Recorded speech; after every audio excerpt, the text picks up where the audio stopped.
এই যে লাউ গাছ, দেখি আজকে লাউ পাই কিনা।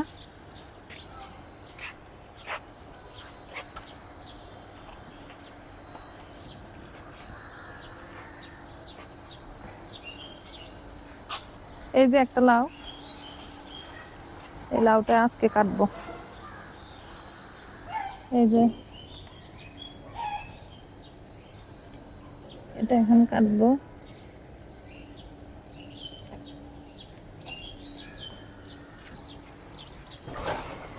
এই যে লাউ, কিছুদিন পরে এটা খাওয়া যাবে, ছোট লাউ। অনেকগুলো আছে ছোট ছোট। এই যে শিম, কালকে অনেকগুলো পারছি শিম, আরো ধরতেছে, কিছুদিন পরে কাটা যাবে। আর লাউ অনেকগুলো খাইছি, আবার আমাদের পাশে যারা থাকে ওদেরকেও দিছি। আলহামদুলিল্লাহ অনেকগুলো লাউ। এখন আজকে এটা আমরা খাবো। এখন কাটবো।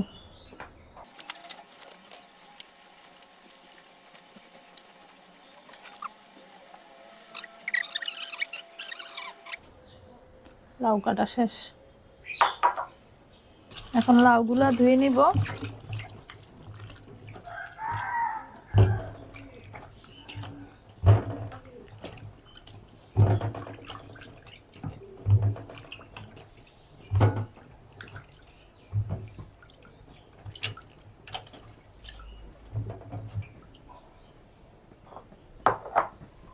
এই যে লাউ রান্না করব, লাউর জন্য সবকিছু রেডি করলাম।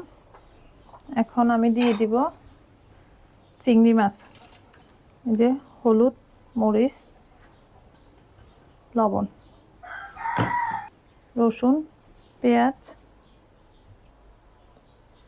একটু আদা বাটা,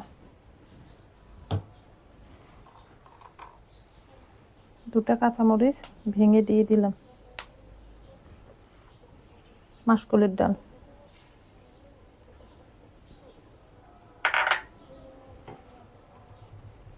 একটু পেঁয়াজ কুচি দিয়ে এগুলো আমি মেখে নেব। এখন লাউগুলো ঢেলে দিব।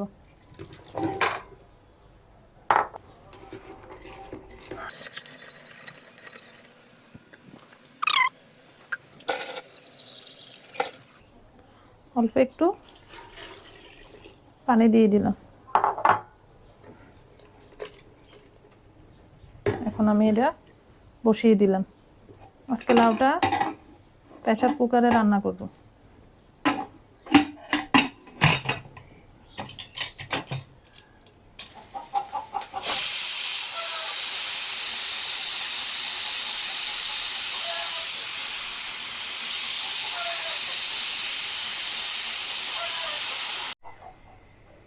এই যে লাউ রান্না শেষ, এখন বাগার দিয়ে দিব। মেথি দিয়ে দিলাম, রসুন,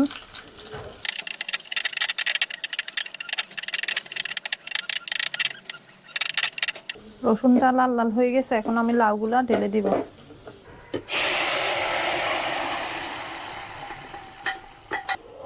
এই লাউটা রান্না করতে আমার 5 মিনিট সময় হয়েছে। খুবই সহজে রান্না করা যায় এইভাবে, খেতেও কিন্তু অনেক মজা। এখন আমি কাঁচামরিচ আর ধনিয়া পাতা দিয়ে দিব। যাদের রান্না দেরি হয় তারা এইভাবে রান্না করবেন, 5 মিনিটের মধ্যে রান্না শেষ।